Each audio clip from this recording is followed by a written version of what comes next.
में रखे गए, जो आज कई दलों से आज समाजवादी पार्टी में शामिल हो रहे हैं। उत्तर प्रदेश के कई कोनों से आज लोग आए हैं। मैं उन सभी नेताओं का, कार्यकर्ताओं का जो आज समाजवादी पार्टी में शामिल हो रहे हैं सदस्यता लिए, मैं उन सब का स्वागत करता हूं, बहुत बहुत बधाई देता हूं। और लगातार समाजवादी पार्टी में लोगों का स्वागत है। समाजवादी पार्टी की कोशिश रहेगी कि ज़्यादा से ज़्यादा लोगों को जोड़ा जाए, बिना भेदभाव के सभी लोगों को पार्टी में शामिल कर करके आने वाले समय में जो 2022 में चुनाव होने जा रहा है, उसमें जिस तरीके से भारतीय जनता पार्टी ने हर वर्ग के लोगों को दुखी किया है, आज खेती बर्बाद हो गई, किसान के सामने संकट पैदा कर दिया।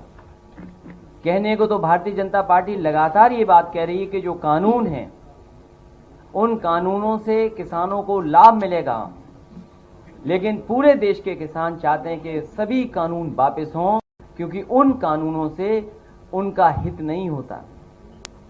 जो भारतीय जनता पार्टी ने लगातार कहा कि हम किसानों को एमएसपी देंगे, लागत का दुगना मुनाफा दे देंगे, आय दोगुनी कर देंगे, अब जब करने का समय आया तो ऐसा कानून बना दिया है कि पूरा का पूरा खेती और किसान संकट में चला जाएगा। साथ ही साथ नौजवानों के साथ भी संकट है। नौकरी, रोजगार, काम है ही नहीं, और लगातार सरकार चल रही है उनकी। दिल्ली की सरकार उनकी है, उत्तर प्रदेश की सरकार उनकी है। आखिरकार अर्थव्यवस्था को कहां ले जा रहे हैं? किसान अगर हमारा बर्बाद हो जाएगा, नौजवान के हाथ में काम नहीं होगा, और जो सपने दिखा रहे हैं कि इन्वेस्टमेंट आ रहा है, आखिरकार इन्वेस्टमेंट अगर आ रहा है तो जा कहां रहा है? उत्तर प्रदेश में तो कोई इन्वेस्टमेंट दिखाई नहीं दे रहा। और जिस तरीके से महंगाई बढ़ रही है, आज डीजल पेट्रोल की कीमतें कहां पहुंच गई? 100 नंबर ऐसा बन गया है कि लोग देख रहे हैं कि आखिरकार महंगाई जा कहां रही है। और याद रखिए, जिस समय तेल की कीमत बढ़ती है, डीजल पेट्रोल की कीमत बढ़ती है, अपने आप महंगाई बढ़ जाती है। और सरकार ये मुनाफा लेकर के आखिरकार मुनाफे का पैसा ले कहां जा रहे हैं? ये जो मुनाफा हो रहा है डीजल पेट्रोल से, जो लगातार टैक्स बढ़े हुए हैं, कीमतें बढ़ी हुई हैं, जो सरकार के खजाने में पैसा जा रहा है। कहने को वो कहेंगे कि कंपनियां हैं, लेकिन आखिरकार खजाना तो सरकार के पास जमा हो रहा है। हमारे किसानों को मिल नहीं रहा। धान 900-1100 रुपए में खरीद गया, मक्का की कोई कीमत नहीं मिली, आलू अभी आ रहा है, उसकी कोई तैयारी नहीं है, यूरिया महंगी, खाद महंगी, जरूरत के साथ सामान महंगा। तो आखिरकार सरकार इस मुनाफे को ले कहां जा रही है? और फिर अर्थव्यवस्था कहा कि हम $5 ट्रिलियन इकोनॉमी की करेंगे। आखिरकार कहां है वो? हर चीज बेची जा रही है। और याद रखना, जब बेची जाएगी चीजें तो जो संविधान हमें अधिकार देता है, उन संविधान के अधिकारों को भी सरकार छीन रही है। अगर हर चीज प्राइवेट हो जाएगी तो जो संविधान ने हमें अधिकार दिया है नौकरी का, वो आखिरकार नौकरी रोजगार कहां मिलेगा हमें? और फिर दिल्ली की सरकार कहती थी हम $5 ट्रिलियन इकोनॉमी की बना लेंगे। उन्हीं की नकल करते करते उत्तर प्रदेश की सरकार बोलने लगी हम $1 ट्रिलियन इकोनॉमी बनाएंगे। अब बजट पेश होने जा रहा है, उत्तर प्रदेश की जनता देखेगी कि आखिरकार ये जो सपना दिखाया था उत्तर प्रदेश को $1 ट्रिलियन इकोनॉमी का, उस सपने को बजट के माध्यम से कितना पूरा कर रहे हैं। और इतना अपमान किसी सरकार ने नहीं किया होगा जितना भारतीय जनता पार्टी की सरकार कर रही है। चाहे हमारे किसान भाई हों, गरीब हों, मजदूर हों, नौजवान हों, मुसलमान भाई हों, हर एक को सरकार अपमानित कर रही है। पॉलिटिकल लोग हैं उनको अपमानित कर रही है।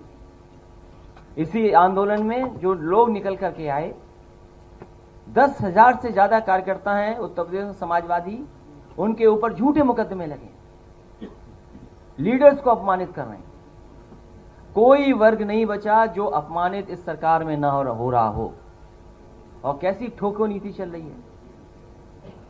जो पुलिस कह दे रही है, एक बार पुलिस ने कह दिया, वही सरकार मान ले रही है, वही बीजेपी कह रही है। क्या हाथरस में क्या नहीं हुआ, बदायूं में एक मां के साथ क्या नहीं हुआ। आज 3 बहनें जो दो तो जिनकी जान चली गई, एक बचेगी नहीं बचेगी, बड़ा सवाल है। उन्नाव में लगातार घटनाएं हो रही हैं। आखिरकार दोषी कौन है इसका, जिम्मेदार कौन है। जब सरकार पुलिस को खुली छूट दे देगी तो यही होगा। बेहतर से बेहतर चीजें दी पुलिस को, सब इस सरकार ने बर्बाद कर दिया। बेहतर इंतजाम हुए थे वो बर्बाद कर दिए। इसलिए मैं सभी जो समाजवादी पार्टी में आज शामिल हो रहे हैं, मैं उनका स्वागत करता हूं, बधाई देता हूं। उनके आने से हम सबका मनोबल तो बढ़ ही रहा है, हमारी पार्टी के एक एक कार्यकर्ता का मनोबल बढ़ रहा है। इसलिए ऐसे लोगों का बहुत बहुत स्वागत करता हूं, क्योंकि नाम लेना संभव सबका नहीं है। बड़ी सूची है, बड़ी सूची है, ज्यादा लोग आए हैं। मैं सबका नाम नहीं ले पा रहा हूं, लेकिन सबका मैं स्वागत करता हूं। और विशेष स्वागत आर.के. चौधरी जी का करता हूं। विशेष स्वागत है हमारे तिलोई के सभी नेताओं का जो महत्वपूर्ण जिम्मेदार हैं पदों पर, उनका भी। सलोन का भी, मैं ये पहले भी पार्टी में थे और फिर पार्टी में आ गए। तो ऐसे बहुत सारे साथी हैं जो कहीं ना कहीं चले गए थे, अब दोबारा समाजवादी पार्टी में आ रहे हैं। मुझे खुशी इस बात की है कि अब बूथ लगातार हम लोग ज्यादा जीतेंगे। जब ज्यादा कार्यकर्ता होंगे, ज्यादा नेता पार्टी में होंगे, चाहे बड़ी जगह पहुंचे न पहुंचे, लेकिन बूथ पे लड़ने वाले हमें कार्यकर्ता नेता मिल रहे हैं, ये सबसे खुशी की बात है। बहुत बहुत बधाई सभी लोगों को। एक मिनट आप लोग बैठिए, आप लोग बैठिए। अरे नेताजी बैठे please. IP Singh ji, 1 minute जाना, 1 मिनट जाना।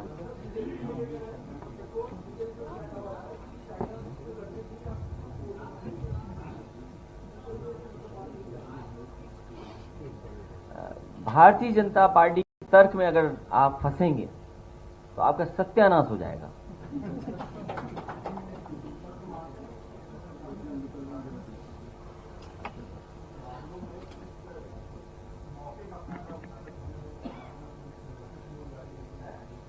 जौनपुर की घटना आपको पता होगा। जौनपुर की घटना जो हुई है कि पुलिस ने पिटाई की, और जब पुलिस को पता लगा है कि अब ये बच नहीं सकता, इसकी जान जा सकती है, तो सुबह तड़के अस्पताल में फेंक करके चले गए। और बाद में क्या हुआ, उस नौजवान की जान चली गई। ये केवल एक घटना नहीं उत्तर प्रदेश में। उत्तर प्रदेश में सबसे ज्यादा कस्टोडियल डेथ हुई हैं। सबसे ज्यादा फेक इनकाउंटर अगर कहीं हुए तो उत्तर प्रदेश में हुए। उसके लिए जिम्मेदार कौन है? क्या राजधानी में नहीं हुई घटनाएं? राजधानी में हत्याएं नहीं हुई? राजधानी लखनऊ में हत्या हुई और दिखावे के लिए एक इनकाउंटर दिखा दिया। क्या सही अपराधी का इनकाउंटर हुआ कि नहीं हुआ? क्या सरकार नहीं जानती कि कौन पीछे था उसके? तो सरकार चिन्हित कर करके अन्याय भी कर रही है, अपमानित भी कर रही है लोगों को। और ये पहले दिन से हो रहा है इस सरकार में, क्योंकि जिस तरीके से पूरे उत्तर प्रदेश में सरकार बनते ही फेक इनकाउंटर का सिलसिला शुरू हुआ था। कौन नहीं जानता? बुलंदशहर में घटना हुई, नोएडा में इनकाउंटर का जो एडमिट था वो भाग गया छोड़ करके। और देखिए यूपी पुलिस की निशाना देखिए कहां लगता है केवल। और फिर उस सरकार के मुख्यमंत्री जिनके ऊपर मुकदमे थे, कोई आप में बैठा वो पत्रकार साथी कह सकता है कि नहीं थे मुकदमे? क्या उम्मीद करोगे आप इस सरकार से? और ये पहली सरकार है जो उद्घाटन का उद्घाटन करती है, शिलान्यास का शिलान्यास करती है और एमओयू का एमओयू करती है। एक कदम और आगे चले गए हैं। सरकार ऐसी है जो उद्घाटन का उद्घाटन करती है, शिलान्यास का शिलान्यास करती है, एमओयू का एमओयू कर रही है। अरे कम से कम अपने एमओयू तो उठाते जो खुद ने एमओयू किए थे। 4 लाख करोड़, 5 लाख करोड़, आखिरकार कहां है वो पैसा? क्या जमीन पे पहुंचा वो पैसा जो इन्वेस्ट के वादे किए गए थे? बड़ा बड़ा डिफेंस कॉरिडोर के लिए न जाने कैसे कैसे हवाई जहाज, हेलीकॉप्टर इसी लखनऊ में गोमती के किनारे लाए गए थे जब जरूरत थी भारतीय जनता पार्टी को अपने आप को शोकेस करने के लिए। तो गोमती का नजारा क्या बनाया था? आपसे किसी से छिपा नहीं है। क्या नजारा बनाया था? झूठा फंसाना, झूठे मुकदमे लगाना, संस्थाओं को पीछे छोड़ देना। ये तो कांग्रेस पार्टी को भी पीछे छोड़ दिए।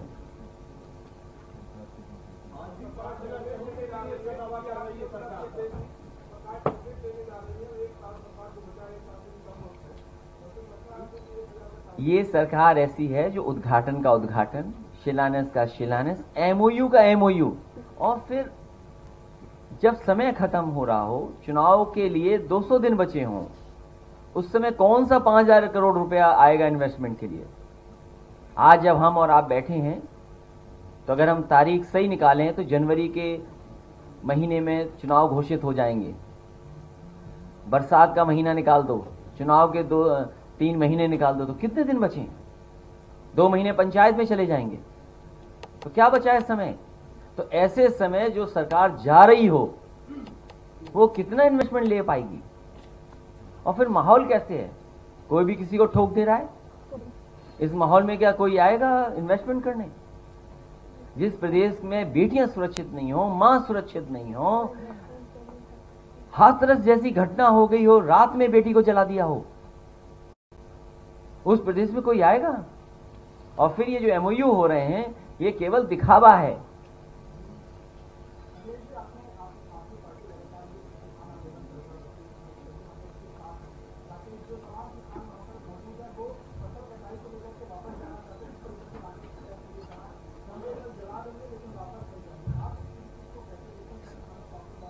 जितने समाजवादी साथी हैं, ये समाजवादी साथी तो हैं ही हैं, लेकिन ये सब किसान हैं।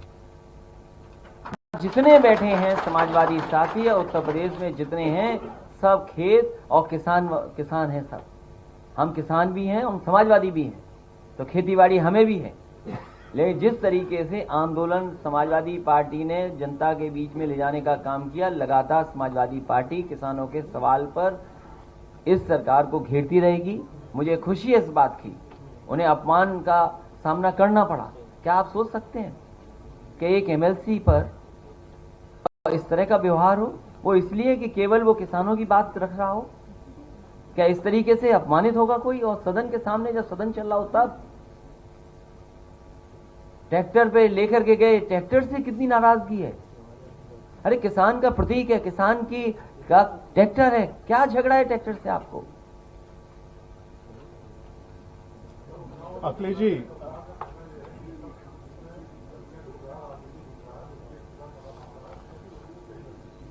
चार साल पूरे हो गए और 4 साल में लगातार विपक्ष इसी तरह ढूंढ रहा है। आपके जो आंकड़े हैं हत्या के, लूट के, बेटियों के, माओं के साथ जो घटनाएं हो रही हैं, उत्तर प्रदेश सबसे आगे दिखाई दे रहा है। क्या ये विपक्ष के आंकड़े हैं? आज जो घटनाएं हो रही हैं, लखनऊ जैसे जगह में हत्या हो जाए, चोरी डकैती हो जाए, या जौनपुर की मैंने घटना बताई आपको, कस्टोडियल डेथ, और केवल ये पहली जौनपुर की घटना नहीं है। मुझे याद है एक नौजवान इसलिए पीट पट करके मार दिया उसके पिताजी को क्योंकि उस नौजवान ने टिकटॉक बना लिया था। उसे पकड़ लिया, उसके पिताजी से पैसा मांगा पुलिस ने, समाजवादी पार्टी खड़ी हो गई, पुलिस को जेल जाना पड़ा। आप पता करिए, कोई एक दिन का ही आचरण पुलिस का। अखिलेश जी, भारतीय और आपके अपने सहयोगी साथी जेल में है। आप भी अगर थोड़ा सच दिखा दोगे ज्यादा तो हो सकता है कि आपको भी जेल का रास्ता दिखा दे। अखिलेश जी, भारतीय किसान यूनियन के नेताओं ने पश्चिमी उत्तर प्रदेश में भारतीय किसान यूनियन के नेताओं ने बीजेपी के नेताओं की एंट्री पर बैन लगा दिया है। ये कहा है कि जो उन्हें निमंत्रण देगा उसको 100 लोगों को खाना खिलाना होगा। ये तो भारतीय जनता पार्टी की परेशानी है, वो समझे अपनी परेशानी कैसे दूर करेंगे। क्या आप ये वो एमएसपी जो वादा किया था जनता से, किसान से, हम सब किसान हैं, जितने बैठे लोग किसान हैं, सब हमारे सबके पास खेती है। हम ये कहते हैं कि जो भारतीय जनता पार्टी ने वादा किया था किसानों की आय दोगुनी करने का, वो आय दोगुनी कब होगी? ये जो इंफ्रास्ट्रक्चर देने की बात कही गई थी कि मंडियों को इंफ्रास्ट्रक्चर में जोड़ेंगे, अच्छी मंडियां बनाएंगे, मैं उनसे जानना चाहता हूं, उत्तर प्रदेश में समाजवादी सरकार में जितनी भी मंडियां बनी थी, आखिरकार मंडियों का काम क्यों रोक दिया गया या मंडियां क्यों नहीं शुरू की गई हैं? आप बुंदेलखंड की जितनी भी मंडियां बनी थी वो सब बंद पड़ी हैं, वहां काम नहीं हो रहा। जितनी भी मंडियां एक्सप्रेसवे के किनारे बननी थी, मलियाबाद की आम की मंडी, उसका काम रोक दिया। आपके कानपुर नगर और कानपुर देहात और कन्नौज को लेकर के आसपास के क्षेत्र की जनता के लिए कन्नौज में आलू की मंडी बन रही थी, उसका काम क्यों रोक दिया? इटावा, मैनपुरी, फरुखाबाद या आसपास के जिलों के लिए मंडी बनी थी अनाज की, वो उसका काम क्यों रुक गया? ग्रेटर नोएडा में काम दिया था बहुत बड़ा, उसका काम क्यों रुक गया? आगे जाइए, लखनऊ से आगे जब एक्सप्रेसवे जा रहा था, सुल्तानपुर में मंडी बननी थी, गाजीपुर में मंडी बननी थी, आजमगढ़ में मंडी बननी थी, आखिरकार मंडियों का काम क्यों रुक गया? जो किसान बाजार बन रहे थे वो क्यों रुक गए? आपने किसान बाजार क्यों बेच दिया? दिल्ली की सरकार बड़ी चीज बेच रही है, उत्तर प्रदेश की सरकार छोटी चीजें बेच देती है। एक सवाल और है Akhilesh ji, popular front of India के नेता ये कह रहे हैं कि जो अयोध्या में मंदिर बन रहा है वो भगवान राम का मंदिर नहीं बन रहा है, आरएसएस का मंदिर बन रहा है। और अपने लोगों से कहा है, पॉपुलर फ्रंट ऑफ इंडिया के नेता कह रहे हैं, वो कह रहे हैं कि चंदा ना दें उसके लिए। समाजवादी पार्टी किसानों की लड़ाई लगातार लड़ती आ रही है, लड़ती रहेगी। पहली बार प्रेस में आए हो, रिवाइंड करके देख लेना।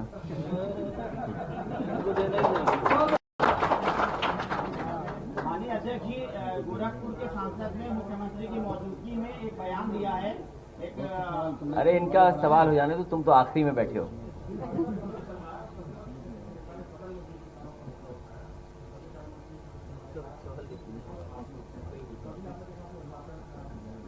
मैं आपसे केवल ये सवाल जानना चाहता हूं कि पूरे उत्तर प्रदेश का धान किस कीमत पे खरीदा गया, ये सरकार बता दे।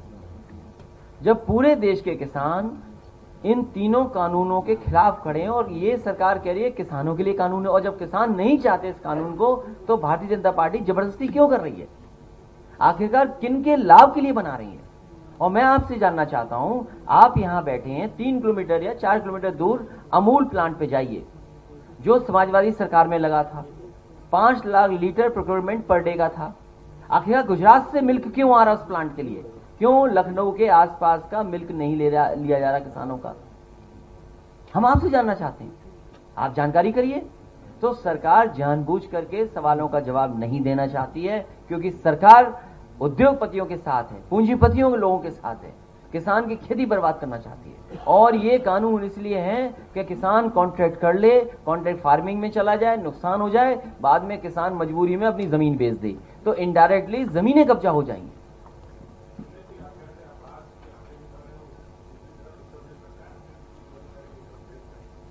कब बनेगी फिल्म सिटी? ये आखिरी वक्त पे यही सरकार करती है और कुछ अधिकारी यही काम करवाते हैं। जैसे मैं भी कुछ दिन पहले 1 डिस्ट्रिक्ट 1 प्रोडक्ट सुन रहा था, किसी का इंटरव्यू सुन रहा था, और जैसे ही मैंने इंटरव्यू देखा 1 डिस्ट्रिक्ट 1 प्रोडक्ट का, तो मेरा ख्याल यही आया कि 1 officer loyal to many government.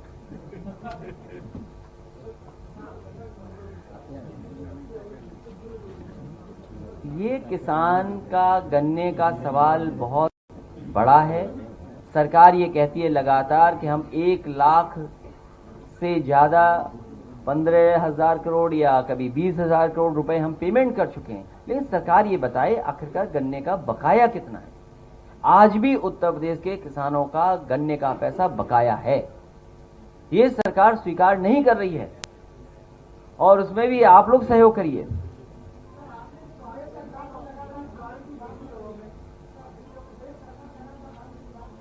क्या कर रही है? ये जितने किसान हैं, मैं किसी से पूछ सकता हूं, इन पे भी खेती होगी। हमारे विधायक हैं 8 बार के आजमगढ़ के, ये जानते होंगे धान कितने में बिक गया, कितने रुपए में बिक गया धान। और ये नए पार्टी में शामिल हुए हैं, दूसरी पार्टी, बताओ धान कितने में खरीदा गया रायबरेली में। और ये बगल में भी तिलोई के बैठे हैं, बताओ धान कितने में खरीदा गया। और बगल में बैठे हैं बहुजन समाज काशीराम जी के नाम से बहुजन समाज पार्टी चलाते वक्त धान कितने में खरीद गया, और ये आप भी जानते हो। और ये कितने बैठे ये किसान जो हैं, बताओ कितने में खरीद गया धान मऊ में। तो बताओ ये सब गलत बोल रहे हैं, केवल भारतीय जनता पार्टी सही बोल रही है।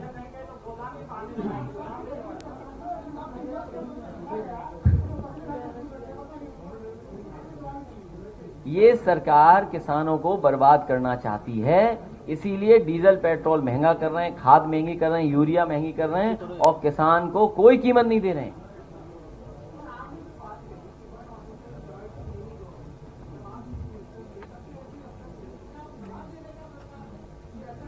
मैं कोई सलाह नहीं दे सकता हूं, अब सरकार बनाऊंगा।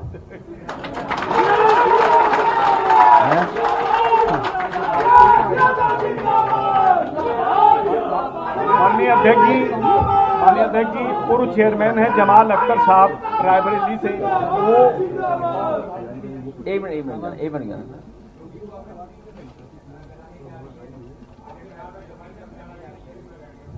देखिए, वैक्सीन पे बाद में बहुत सारे और नए आर्टिकल्स आ गए, उस बीमारी पे मत फंसिए, न उलझिए। सरकार ने धोखा दिया है जनता